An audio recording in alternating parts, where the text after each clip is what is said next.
그렇게 기도 많이 해주시기 바랍니다. 오늘은 2과 제목이 성령 강림에 대한 예고와 교회의 권세. 어제 공부한 것도 제목만 보면 됩니다. 성령의 중생 사역, 우리 거듭남의 사역이 성령의 사역이다. 근데 중생받은 사람에게 반드시 열매가 나타납니다. 또 예수님께서 그런 열매의 설교를 굉장히 많이 하시고 또 성경에 그런 성화의 삶, 그리스도를 닮아가는 삶에 대해서 강조를 참 많이 합니다. 그래서 우리 각자가 또 우리 한국교회가 의롭다 인침받은 그 이후의 삶, 열매의 삶에 대해서 좀 더 강조를 해야 되고 또 그런 실천적 그런 삶이 있어야 됩니다. 오늘은 이제 예수님의 설교 가운데 성령 강림 예고와 그 다음에 교회가 가진 권세가 뭔가 오늘 말씀을 보려고 합니다.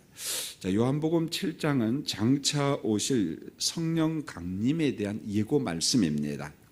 유대인들이 명절에 이 초막절 명절이 있는데 우리가 보통 장막절 혹은 수장절, 우리 또 추수감사절 이렇게 또 지키잖아요. 초막절이 되면은 성전 제단에다가 물을 붓는 그런 의식이 있었습니다. 그럼 그 물을 갖다가 어디서 떠오냐면은 그 예전용, 의식용 그 주전자에다가 실로암 연못을 담아서 성전에다 붓는 의식을 합니다. 실로암 연못은 그 학자들이, 고고 학자들이 발굴을 하고 또 발굴을 하는데 굉장히 깊어요. 왜 이렇게 깊을까 그런 생각이 드는데 아마 예루살렘 성전이 여러 번 침략을 당하고 허물어지고 또 쌓지요. 그럼 또 허물어지고 또 쌓지요. 허물어지고. 그래서 이게 깊이 파묻힌 것 같아요. 보면은 그 얼마나 깊은지 그 실로암 연못을 발굴하는 그 작업을 보면은, 그래서 그 실로암 연못에서 물을 담아다가 성전에다 붓는 의식을 했습니다. 그러면은 실로암 연못을 붓는 의식이 뭔가 여러 가지 의미가 있지만은 보통 두 가지를 기억합니다. 지난 1년간 비를 주신 것에 대한 감사 의식. 하나님 감사합니다. 감사합니다. 여러분 비 안 와봐요? 얼마나 힘든지 몰라요. 두 번째는 우리 조상들이 광야 행진을 할 때 반석에서 생수를 내신 하나님께 감사하는 의식입니다. 물이 없을 때 반석에서 생수를 내신 하나님. 결국 이 비 사건, 이 그 물을 붓는 황금 주전자에다가 실로암 연못에 물을 떠다가 성전에 붓는 의식은 은혜의 기억이에요. 이걸 제가 하고 싶어요. 우리가 지난날 받은 바 은혜를 망각하지 말고 기억하라. 그거잖아요. 여러분 대한민국도 한번 보세요. 정말 세계 빈국이었잖아요. 가난했잖아요. 우리 어머니들, 아버지들이 증인 아닙니까? 1950년대, 1960년대 절대 가난 시대에 얼마나 힘들었어요. 우리 어머니, 아버지들 초등학교 갈 때에 딸랑딸랑 보자기에다 싸가지고 그 다음에 학교에서 주는 옥수수죽, 우유죽 뭐 이런 거 조금씩 받아서 잡수시고 그러지 않았나요? 보면은요. 그런데 이만큼 잘 살게 하신 하나님 앞에 우리가 국가적으로 감사해야 되고 가정적으로도 보세요. 배고파서 얼마나 힘들었습니까? 공부는 좀 하고 싶은데 동생들 공부시켜야 되니까 초등학교 졸업하고 이런 공단 같은 데 와서 일했잖아요. 보면은요. 이렇게 우리나라가 가난했습니다. 결국 하나님이 우리에게 주신 은혜를 망각하면요 100% 탈선합니다. 과거를 잊어버리면 탈선해. 그 역사거든요. 보면은. 자, 고린도전서 10장 4절에 광야 반석에서 나온 생수는 예수 그리스도의 예표입니다. 그래서 예수님은 반석이면서 영원히 목마르지 않게 하는 생수. 그래서 나는 생수다. 나는 생수다. 예수님께서 그 말씀을 계속합니다. 여러분 37절 인셈을 37절만 같이 한번 읽어보실까요? 시작. 명절 끝날 곧 큰 날에 예수께서 셋서 외쳐 이르시되 누구든지 목마르거든 내게로서 왔음하시라. 이게 명절 초막절이거든요. 그런데 끝날 곧 큰 날 그랬어요. 여러분 보통 성회는 일주일간 지키고 마지막에 큰 대성회로 지킵니다. 예를 들어서 초막절을 갖다가 일주일간 딱 지키면은 마지막 날은 대성회 큰 날. 그런 말입니다. 그러니까 명절 끝날 그 큰 날에 예수께서 서서 외쳐 이르시되 누구든지 목마르거든 내게로 와서 마시라, 이 말을 한 거예요. 예수님은 초막절날 제단에 물을 붓는 의식을 보면서 지금 설교를 한 겁니다. 그러니까 이 말을 듣는 유대인들은, 이곳에 모인 사람들은 뭔 말인지 다 알아들었어요. 보면은요, 이 초막절 절기를 지키는 사람들. 그래서 예수님께서 절기를 지키러 온 사람들에게 누구든지 목이 마르거든 내게로 와서 마시라, 이렇게 말했어요. 단순히 물 마시라 그런 개념이 아니거든요. 보면은요, 비유적이고, 이 말은 예수님의 자기 선언입니다. 내가 누구냐? 내가 누구냐? 그래서 예수님은 영원히 목마르지 않는 생수임을 선언한, 난 메시아다, 난 메시아다. 그래서 단순히 영적인 갈증뿐만 아니라 영생복락의 축복이 누구 안에 있다? 예수 그리스도 안에 있다, 예수님 안에 있다. 이게 자기 선언을 하는 거예요. 누구로든지 목이 마르거든 전부 다 내게로 와서 마셔라, 생수를 마셔라, 생명수를 마셔라. 예수님께서 그런 선포를 했습니다. 그 다음에 38절로 39절에 보면은 예수님께서 이 설교를 하면서, 선언을 하면서 장차 오실 성령 강림을 갖다가 예고를 하는데, 여러분 인쇄물을 한번 볼까요? 38, 39절 같이 한번 읽겠습니다. 시작. 나를 믿는 자는 성경의 이름과 같이 그 배에서 생수의 강이 흘러나오리라 하시니, 이는 그를 믿는 사람들이 받을 성령을 가르쳐 말씀하신 것이라. 보세요. 나를 믿는 자는 성경의 이름같이 어디에서? 그 배에서 무슨 강이 흘러넘쳐요? 생수의 강물이 흘러넘치리라 하시니, 이는 그를 믿는 사람들이 받을 성령을 가르쳐 말씀하시라. 그러니까 받을 성령은 예수님께서 장차 임하실 무엇을 예고한 거예요? 성령의 강림 사건을 말씀하고 있습니다. 여러분, 히브리 사람들은 그 배, 이렇게 배라고 이야기했는데, 보통 유대인들은 이 배 혹은 심령을 심장과 인격으로 봐요. 영혼으로 봅니다. 그래서 예수님을 믿는 사람들은 심령 깊은 곳에서 성령이 충만하고, 그 성령 충만한 그 은혜가 막 흘러넘친다, 이렇게 지금 설명하고 있어요. 그러니까 우리가 은혜를 받고 지속적인 성령 충만함을 받으면은 그저 실제적인 능력이 나타나지 않고 그저 우두커니 있는 게 그게 아니라는 거예요. 내 안에 성령이 충만하면, 은혜가 충만하고 능력이 충만하면 그 충만한 은혜가 흘러 넘친다. 바로 그날이 언제냐? 성령 강림을 갖다가 예수님께서 이 설교와 더불어 지금 예고를 하고 있는 것입니다. 여러분, 이제 그 다음 단락은 신학적인 건데, 오순절 성령 강림은 구속사역을 완성기에 임하는 공적인 사건으로, 구속적인 사건으로, 단회적 사건이라는 거예요. 자, 예수님이 성육신 몇 번 하면 돼요? 성육신은? 또 오셔야 돼요. 이번 성탄절날 예수님이 또 성육신 하죠? 아니요, 그러면 안 돼. 성육신 한 번, 십자가 사건도 몇 번만 죽으면 되는 거예요? 한 번. 그 다음에 부활 몇 번이면 돼요? 한 번. 모든 게 단회적인 것처럼 성령의 강림 사건도 단회적 강림 사건이라는 거예요. 그래서 성령의 강림은 단회적 사건이지만, 강림하신 성령의 은혜, 능력, 충만함은 어떻게? 단번, 지속해서 은혜 받아요. 할렐루야. 계속 성령이 내 안에 충만하시옵소서, 나를 써주세요, 나를 은혜 주세요. 그렇게 우리가 기도하고 삼아야 됩니다. 자, 강림하신 성령은 지상교회와 예수님을 믿는 사람들에게 은총을 주시는데, 그 은총이 아주 조금 뭐 가뭄에 비 조금 오듯이 그렇게 주는 것이 아니라 흘러 넘치게 한다, 그렇게 말했어요. 너희의 배에서 이 생수의 강이 어떻게 하리라? 흘러 넘치라. 여러분, 한번 그림을 한번 그려보세요. 막 흘러 넘치는. 그래서 저는 여기에다가 생수의 강은 작은 시냇물이 아니라 나이아 가라 폭포와 같이 넘쳐 흐르는 은혜, 축복이다, 그렇게 말했어요. 막 흘러 넘치는 축복. 예수님의 승천 후에 보혜사 성령이 강림하시고, 이것을 예고하시고 강림하신 성령님은 흘러넘치는 은총, 은혜를 우리에게 부어주신다. 오늘 우리가 이 부분을 삼아야 돼요. 이미 성령은 강림했어요. 강림할 것입니까? 지금 우리 시대는 성령이 강림하셨어요. 성령이 임하셨습니다. 그 임하신 성령이 우리의 심령 속에, 우리의 생활 속에, 우리의 전도 생활 가운데 흘러 넘쳐야만이 돼요. 우리가 사모할 건 뭐냐? 성령이여 내 안에서 충만히 흘러 어떻게 해요? 넘쳐나야 돼요. 흘러 넘쳐나야 됩니다. 여러분, 성령이 흘러 넘치는 것 같아요? 안 넘치는 것 같아요? 오늘 새벽에 오신 분들은 조금 넘치는 것 같아. 여러분, 우리 어린 아이들도 성령이 충만하게 흘러 넘쳐야 돼. 흘러 넘쳐야만이 됩니다. 그 우리가 늘 사모해야 될 게 넘쳐 흐르는 은혜, 넘쳐 흐르는 능력. 흘러 넘칠 때 복음 증거가 가능합니다. 저는 카톡을 받았습니다. 전체 출석주를 앞두고 어느 전도의 구역 식구들은 그저 옆에 있는 어머니들 해서 떡국 파티도 하고요. 아마 그거 제 아내한테 보낸 것 같아요.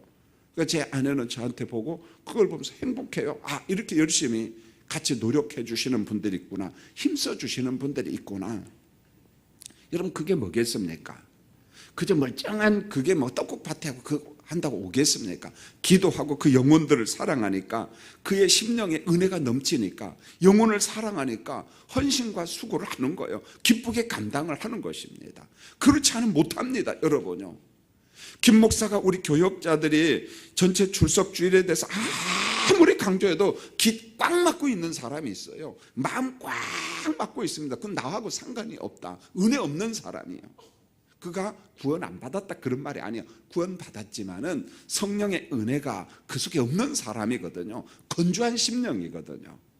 여러분, 아무리 은혜 같이 받읍시다, 기도합시다, 뭐 해도요, 관심 없습니다. 귀 꽉 막아버리고. 그건 어느 시대나 있었어요. 예수님 시대도 마찬가지입니다. 보면은요.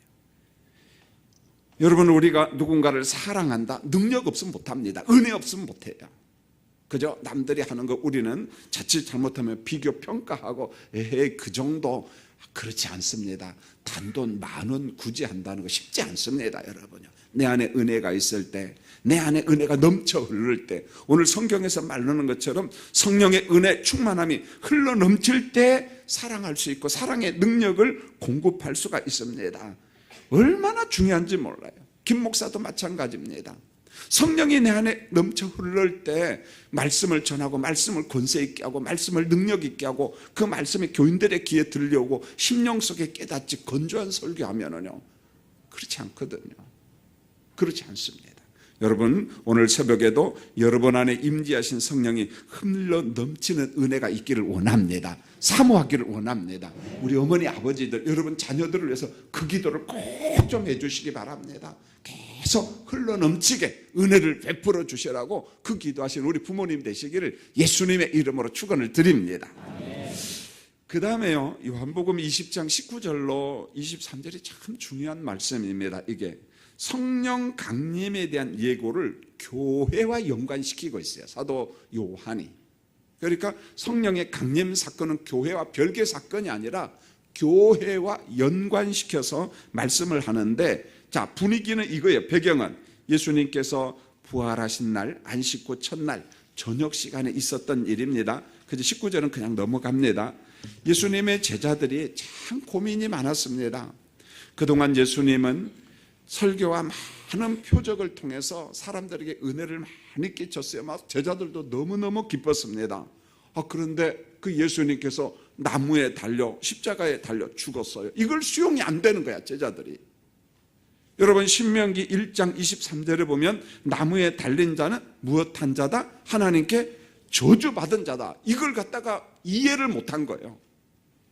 그러니까 저주받은 사람, 큰 죄인들, 못된 사람들, 그들만 나무에 달려 십자가에 달려 죽는 거죠. 아니, 예수님과 같은 분이 십자가에 달려 죽는다. 그래서 이 구약에 예언된 말씀을 제자들이 수용하기가 정말 어려웠어요. 너무너무 괴로웠습니다. 과연 십자가에 죽으신 예수님이 메시아인가? 그렇게 능력을 많이 행하고 권세 있는 말씀을 전하신 예수가 메시아인가? 진짜인가? 가짜인가? 야, 우리가 이거 잘못 믿은 것 아닌가? 얼마나 고통이 많았는지 몰라요, 제자들이. 왜 그런 거 하냐면, 유대인들은 메시아를 기다릴 때 다분히 정치적인 메시아를 기다렸습니다. 대표적인 사람이 누구냐면 모세와 같은 메시아, 이스라엘을 애굽에서 출애굽시킨 메시아, 그와 같은 메시아를 기다렸어요. 다윗과 같은 메시아를 기다렸습니다. 그래서 주변 나라를 막 정복을 하고, 그 다음에 영토를 확장하고 백성들의 삶의 질을 풍족하게 하고, 오병이의 기적을 베푸는 메시아, 능력을 행하는 메시아, 원수들을 모두 다 멸하는 메시아, 그런 메시아를 기다렸어요. 그런데 정말 그 메시아가 왔어. 오병이어도 귀신도 쫓아내, 죽은 자를 살려, 풍랑을 잔잔케, 이야, 사람들이 몰려왔어요. 대단했습니다. 그런데 그 예수가 어디에 죽었어요? 십자가에 매달려 죽으니까 제자들이 갈등하기 시작해요. 메시아가 나무에 죽다니, 십자가에 죽다니. 신명기 21장 23절 말씀처럼 저분 저 메시아 아닐 거야, 메시아일까 아닐까, 이 혼란 속에 빠지기 시작한 겁니다. 그동안 기적과 권세 있는 말씀을 행하신 예수님이 빌라도 총독 앞에서 무기력하게 십자가에 죽는 모습을 보고 혼란 가운데 빠져요. 마지막에요, 베드로 보세요. 예수를 부인하고 갈등하고 그 모습을 보시기 바랍니다. 마지막까지 고통을 당합니다. 과연 십자가에 죽은 예수가 메시아인가? 제자들은 그 길로 숨어 들어갑니다. 무서워서 문고리를 걸어 잠그고 살아요. 왜요? 이거 공회 의원들한테 우리가 혹시 잡혀가는 거 아닌가? 우리가 감옥에 가는 것 아닌가? 공회의 보복을 무서워해서 불안 가운데 두려움 가운데 살았습니다. 이때 누가 짱 하고 등장합니까? 예수님께서 따라하겠습니다. 너희에게 평강이 있을지어다. 너희에게 평강이 있을지어다. 이렇게 나와요. 여러분, 여기에서 한 가지 짚고 넘어갈 게 있는데, 저도 그래요. 가끔은 정치적인 메시아를 기다릴 때가 참 많아요. 기다릴 때. 어떤 때는 막 퀴어 축제하면 서울 광장에서 막 동성애 이런 행동하고 거기에 이상한 또 목회자들도 있어요. 가가지고 막 성찬식이나 해주고 예수님도 동성애자야 막 그러면서 웃기는 사람들이야. 그럴 때 막 비는 많이 오고 막 신경질이 나요. 이럴 때 하나님이 소낙비가 우리한테는 오지 않게 하시고 저들에게만 막 퍼부소서, 이런 마음이, 이게 뭐냐면 정치적 메시아를 기다리는 거예요. 왜요? 저 불의한 놈들 그냥 놔두지 말고 갈멜산에 불로 어떻게 하늘에 불로 태워서 어떻게 싹 잡아가면은 하나님이 계시구나 하고 무서워 벌벌 떨 텐데, 그래요 안 그래요? 사실은요 안 그래요. 여러분, 성경을 읽다 보면 우리 믿음의 조상들의 고통이 뭔 줄 아세요? 불의한 자가 잘 되고 불의한 놈이 잘 먹고 살고 행복해 살고 오히려 의로운 사람이 고통당하고, 그것 때문에 욥, 다윗 다 고통당합니다. 그러니까 옛날이나 지금이나 하나님의 심판이 막 즉각 임하고 그냥 갖다 막 잡아 죽이고 막 맞았는 사람 막 축복 막 쏟아붓고 그러지 않았어요. 그럼 하나님 아니야. 하나님은 기다려야 돼. 오래 참고 기다리고 우리가 생각하는 것보다 더 오래 참아. 그래서 가끔 크로스에 공부할 때 들어봤을 거예요. 500년도 참으셔요. 할렐루야. 만약에 안 참으면은 오늘 오다가 우리 죽었어. 왜요? 새카마니까 하나님이 안 볼 줄 알고 교통법규 위반했어요, 안 했어요? 건너왔잖아. 그렇지 않다. 하나님께서 참 오래 참으셔요. 얼마나 오래 참는지 몰라. 그런데 우리가 답답한 거야. 그래서 정치적인 메시아를 기다리고 그냥 불로 심판하고 그냥 즉각 죽이고, 그렇지 않다는 거예요. 그 오래 참다 보니까 지금 우리가 누구 믿어요? 예수 믿자. 옛날에 믿었어요, 안 믿었어요? 안 믿었잖아요. 그런데 지금 우리 교회 장로님이고 목사님이고 그렇잖아요. 보면은요, 집사님이고 권사님이고. 할렐루야. 왜 그래요? 오래 참음의 은혜 때문에 그렇습니다. 오래 참음의 은혜 때문에. 자, 적용 볼까요? 은총에도 순서가 있다. 인간이 하나님께로 간 것이 아니에요. 하나님의 은총이 인간에게 찾아오신 사랑입니다. 그래서 보내주신 사랑, 내어주심의 사랑, 그겁니다. 이게 바로 독생자의 사랑입니다.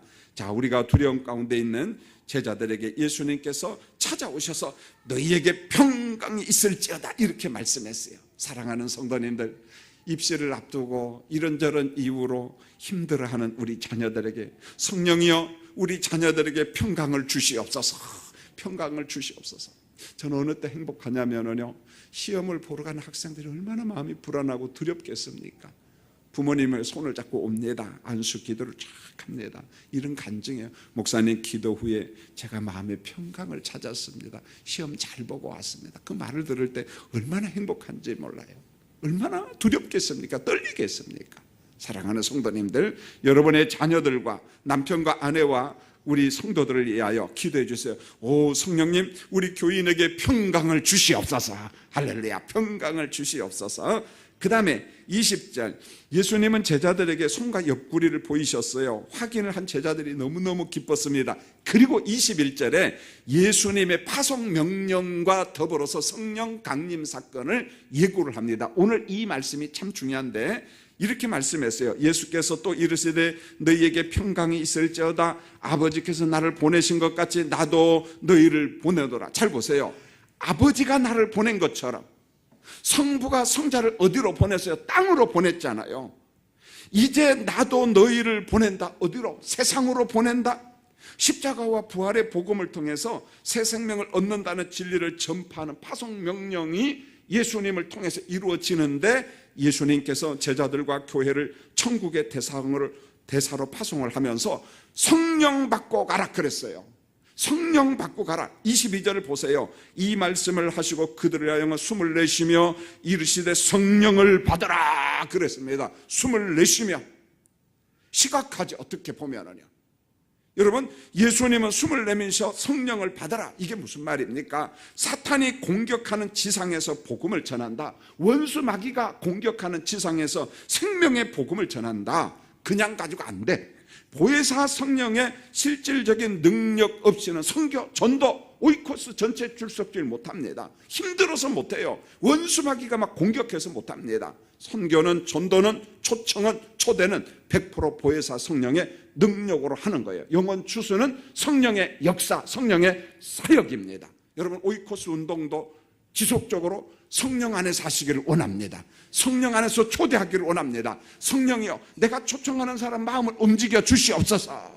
움직여 주시옵소서. 막 이렇게 해야 돼요. 움직여 주시옵소서. 여러분, 23절, 성령과 함께하는 지상교회 주신 권세가 있는데, 지상교회는 예수님께서 십자가와 부활을 통해서 이루신 속죄제사와 용서를 선포할 때 그 선포하는 권세를 받았어요. 이 선포할 때 강림하신 성령께서 역사를 하는 거예요. 그래서 이미 작정하신 자, 구원하기로 이미 예정하신 자를 우리가 복음을 선포할 때 그의 마음에 반응이 일어나요. 그의 마음을 움직여요. 가자. 여러분 보십시오. 안 올 것 같은 사람 이번 주에 옵니다. 그리고 예수 안 믿을 것 같은 사람 믿습니다. 누가 예정받은지 우리가 알아요? 몰라요? 몰라. 그러니까 성령께서 감동을 주시는 대로 초청하는 거예요. 저도 저쪽 동네에 사는 이발소 아저씨, 죄송합니다만 옛날에 우리 정봉주 장로님, 이제 고인이 되셨습니다만은 정장로님이 그분을 인도했었어요. 대신 이발관 아저씨. 그런데 몇 번 새벽 일부 예배 오시다가 안 왔어요. 한 번도 제가 그분을 잊어본 적이 없습니다. 그런데 재개발하면서 이쪽 동네로 이사를 왔습니다. 아저씨 안녕하세요. 저도 이 초청장을 주면서 꼭 오십시오. 그리고 기도합니다. 어떻게 하시겠습니까? 목사님, 요날 일부 예배 꼭 가겠습니다. 제가 얼마나 행복한 줄 아세요, 여러분요? 이게 그냥 되는 게 아니라 누구의 초청? 성령의 역사라는 거. 할렐루야. 우리 교회가 해야 될 일이 이겁니다. 내가 하니까 안 돼. 그러면 하나님의 능력을 제한하지 마세요. 내가 하니까 안 돼. 아니야. 성령과 더불어 끊임없이 하세요. 수요일 날 설교했습니다. 보통 6사람 초대하면 1명 결신자 남는다. 어떤 교회는 20명 초청하니까 1명 남더라. 통계. 어떤 데는 36명 초청하니까 1명 남더라. 그런데 영혼이 천하보다 어떻게 귀한 거. 그런데 우리가 왜 포기합니까? 왜 우리가 포기합니까? 나 혼자만 구원받으면 됩니까? 땅끝까지 내 증인되라고 말씀하셨는데 왜 거기에서 조금 힘들다고 해가지고 그저 하나님 앞에 투정이 나고 그 됩니까? 안 되잖아요. 우리가 삶은 얼마나 삽니까? 예? 우리가 주님의 나라 부름받기 전까지 해야 될 사명이 있다면 영혼 전도예요. 초청하는 겁니다. 복음 제시는 교회 맡기세요. 김 목사한테 맡기세요. 1:1 성경 공부팀에게 맡기세요. 그리고 기도하세요. 여러분 금년 한 해 6명 초청해 봤습니까? 그냥 자꾸만 허송세월만 보내는 거예요. 돈 많이 벌고 세상에서 부귀영화 명예 누리고 그것만 인생의 전부입니까? 그렇지 않아요. 백보자 심판 앞에서 너 뭐 했어? 라고 말할 때 우리가 내놓을 열매가 뭡니까? 아무것도 없으면 안 되잖아요. 보면은요. 여러분, 이것을 갖다가 두려워하고 힘들어하고 그러면 예수님 십자가에 뭘로 죽습니까, 여러분? 안 돼요, 성도님들. 이제 하나님이 우리에게 주신 교회의 권세, 복음을 전할 때 성령께서 그 선포된 복음과 함께 사람의 마음을 움직여요. 감동을 줘요. 옵니다. 아멘 합니다. 그가 하나님의 예정받은 백성일지인데 그에게 반응이 나타날 거예요. 사랑하는 성도님들, 그 마음을 가지고 이번 전체 출석주일 이미지 그냥 부정적으로 꽉 막고 있으면 그런 사람 죄송합니다만 구원 받았는지는 모르지만은 성령의 역사가 없는 사람이요. 오늘 새벽 예배를 통해서 여러분에게 말씀드리고 싶은 것은 성령의 은혜를 삼아라. 그러면 생수의 강이 흘러 넘치리라 이야기했어요. 사랑이 나와요. 전도가 나와요. 내 안에 생수의 강이 흘러 넘치지 않는데 뭐가 나옵니까? 아무것도 없는 거예요, 여러분요. 건조하고 냉랭하고 그런 겁니다. 사랑하는 성도님들, 오늘 새벽에 오신 특별히 우리 부모님들은 성령과 더불어 사는 우리 자녀들이 되도록 기도해 주시고, 우리 석간중앙교회 성령의 은혜, 성령의 능력 흘러 넘치는 축복이 임하기를 예수님의 이름으로 축원을 드립니다. 할렐루야. 여러분 걱정하지 마세요. 기도하겠습니다. 하나님, 우리 아버지, 오늘도 감사 예물을 드렸습니다. 이 예물을 축복하시고 하나님 나라를 위하여 멋지게 쓰임받는 예물 되기를 원합니다. 오늘 황영주 장로님 기도했습니다. 교회와 노회를 위하여 최선을 다해서 충성하는 일꾼입니다. 우리 장로님의 가정을 축복해 주시옵소서. 우리 임정미 권사님, 아리랑 국악 찬양팀과 또 교회에서 여러모로 충성하는 일꾼입니다. 우리 권사님의 가정을 축복하시고 영아부, 유치부, 유년부, 초등부, 학생과 교사와 부모님이 찬양했습니다. 어린 아이들이 부모님의 손을 잡고 같이 왔어요.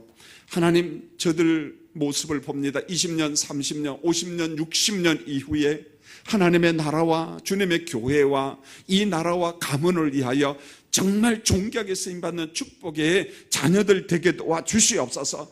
어린아이들 속에 성령이여 충만하시옵소서. 은혜가 넘쳐 흐르게 하여 주시옵소서. 하나님께서 우리 교육부서를 통해서 영광 받아주시고 그들의 가정이 잘 되는 복을 내려 주옵소서.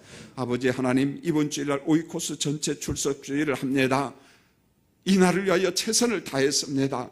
아직도 불안과 염려 가운데 있는 사람들, 그 염려를 거두어 주시옵소서. 성령과 더불어 초청하기를 원하며 성령이여 내가 초청하는 사람들의 마음을 움직여 주시옵소서. 복음의 말씀을 들을 때 그들이 그리스도를, 예수를 영접하는 귀한 복을 내려 주시옵소서.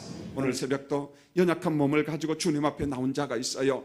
예수님 만져 주시옵소서. 강건함의 복을 내려 주시옵소서. 우리 부모님들, 어린 자녀들과 자손들을 위하여 기도할 때 하나님의 평강이 그들 가운데 넘치게 하시고 성령의 충만함이 흘러 넘치는 축복을 우리 사랑하는 성도들과 자녀들에게 임하는 복을 내려 주시옵소서. 오늘도 여러모로 충성한 지휘자, 반주자, 찬양팀, 방송팀, 안내팀, 차량팀, 주차팀 모두에게 은혜 내려 주옵소서.